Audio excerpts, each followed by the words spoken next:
I don't think there's a trip that I've guided that I don't remember every single moment of it.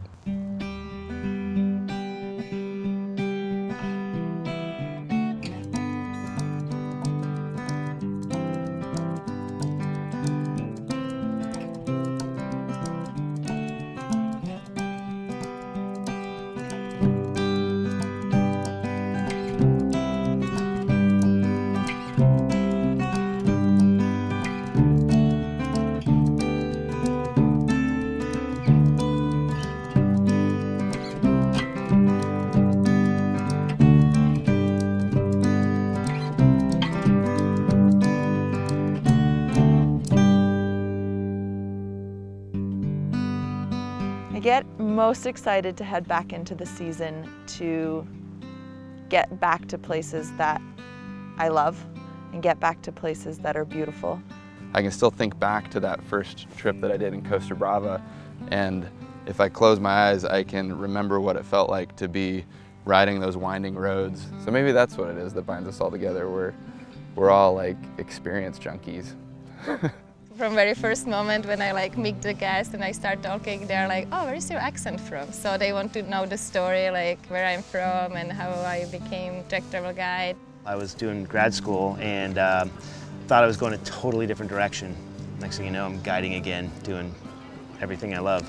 You have to be comfortable working with all different types of people at any time and working as a team. I think that's first and foremost, is that you're not out there for yourself, but you're out there for the guest. It's always on the front of my mind that a guest that travels with us is placing a whole lot of trust in us as their bike mechanic. None of us that work here take it lightly that those folks may be coming from any number of backgrounds in cycling. I think that passion translates not just to the experience of where we're guiding, but it also translates to the more technical side of things.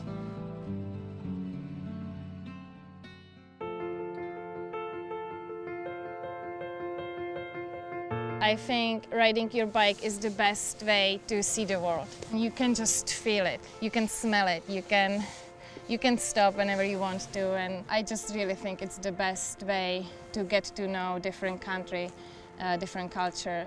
Andalusia is almost stepping a bit back into time. I think every single person who rides a bike should eventually ride their bike through Tuscany.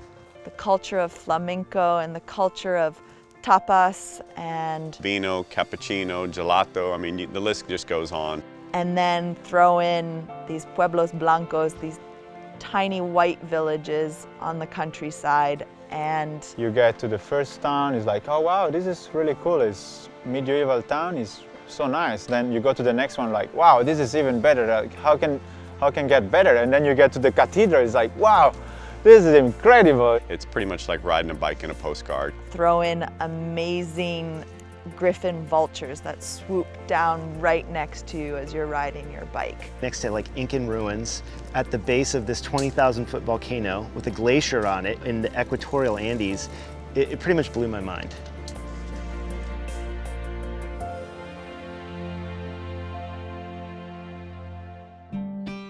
What is my spirit animal? Oh my goodness, might have to think about that one for a second.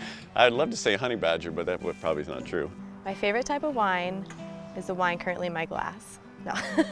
I was on a bike ride by myself. It was after a day of guiding with Trek Travel. All of a sudden, a squirrel darts out into the path, and then I had this moment of realization, this might be my spirit animal.